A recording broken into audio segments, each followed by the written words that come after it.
On MSNBC, whatever that is, Michael Eric Dyson said Rachel Dolezal is blacker than Clarence Thomas. Roll it, Francine. You can't make this. You know, those of us who talk about race as a social construct, that it's more complicated. Bill Clinton is the first black president, though he didn't try to claim he was black. It means that she may not be African American, but she certainly could be black in a cultural sense. She's taken on the ideas, the identities, the struggles. She's identified with them. I bet a lot more black people would support Rachel Dolezal than would support, say, Clarence Thomas. Awesome. He just admitted that ideology is a skin color. To him, a white communist is blacker than a black business owner. By this logic, Dyson is whiter than Vanilla Ice. See, once you accept identity cross-dressing, we can all play along. Even Kareem Abdul-Jabbar said, let Rachel be black. Never mind that she once sued a black college for discrimination because she was white, or that she was always a victim of alleged hate crimes. If she lies about race, is she lying about that? But I thank Rachel. By exposing the limits of identity politics, she reveals the absurdity of those who cling to it. I think, therefore I am, does not apply to pigment, for one cannot claim experiences one never had. Rachel didn't grow up as a black child. Rachel pulled a racial Rosie Ruiz. That's the woman who hopped in at the last mile to win the Boston Marathon. Rachel simply cut to the finish line of the identity marathon she hoped to illicitly gain from a lifetime as a black woman, which is the ultimate left-wing sin, cultural appropriation.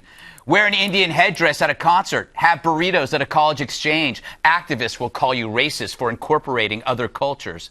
If so, then Rachel's black persona must be the worst form of white privilege. And I say that as a snake charmer from the Telugu community of Sri Lanka.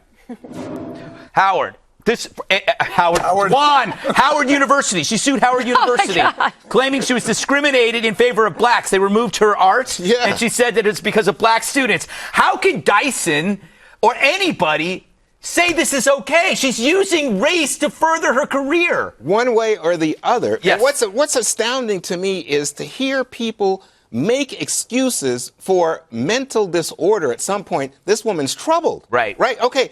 But okay, you can say I have sensitivity and compassion, but look, clearly this is a troubled person who has tremendous psychological issues, and he wants to put some kind of construct on it to excuse it. The fact is, when she was pretending at one point, she says, I'm being discriminated against as a white person. That was when she filed a suit against Howard. Now she's being discriminated against as a black person. She can't even deal with reality, and yet she wants to appeal to others to behave on a moral basis, to achieve justice. Well, how can you say that when you have no integrity? She has zilch. And Dyson is enabling this sickness. Kimberly, she has claimed she was a victim of hate crimes, including a letter that was sent to her. When they investigated the letter, they found that it ended up in her P.O. box without a timestamp. Correct. Which meant it was placed in there. They don't pursue any of these hate crimes. You know, the person that put it in the box had to have had the key. Okay, sorry about that claim. Big fat lie. So this is a huge problem. She's actually doing a disservice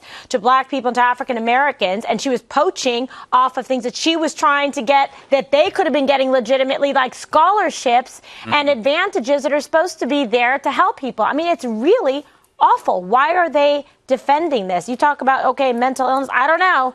But what I do see for sure is lying. Well, she said she at one point she was born in a teepee. Yeah, she had some, and like, you know, used a bow and arrow and was like living that. That's also a lie. And her parents were on with. She learned from Elizabeth Warren. But I think the thing is that somehow on the left there are people like Dyson or Jabbar who want to somehow say, oh, it's okay. You have a problem. You had a problem at home, or you have had a tough childhood, and therefore your bad behavior and your lying is to be tolerated. It hurts the cause. That's stupidity. Even worse than that, in Rachel Dolezal, her 15 minutes are almost up, and we'll stop talking about her in a couple of days. I'm sure that's going to pass.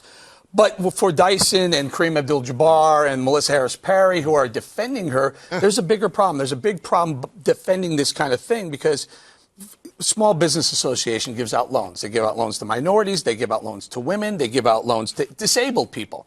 It's a finite amount of money. It's not an ample. It can't, everyone. It's not. We'll take all comers. It's a certain amount of money. Last year, African Americans got $388 million. That means that money was for African Americans. Not for her. If she comes in and takes some of that $388 million, whatever. If a bunch of people do it, that's money that African Americans will not have to create jobs, to start businesses. So all you African Americans who are defending this, you're out of your mind. You're hurting your own cause. That's like you as Juan applying for a points out. small business loan as a female entrepreneur. Absolutely. That's I've done thievery. that. I've done that.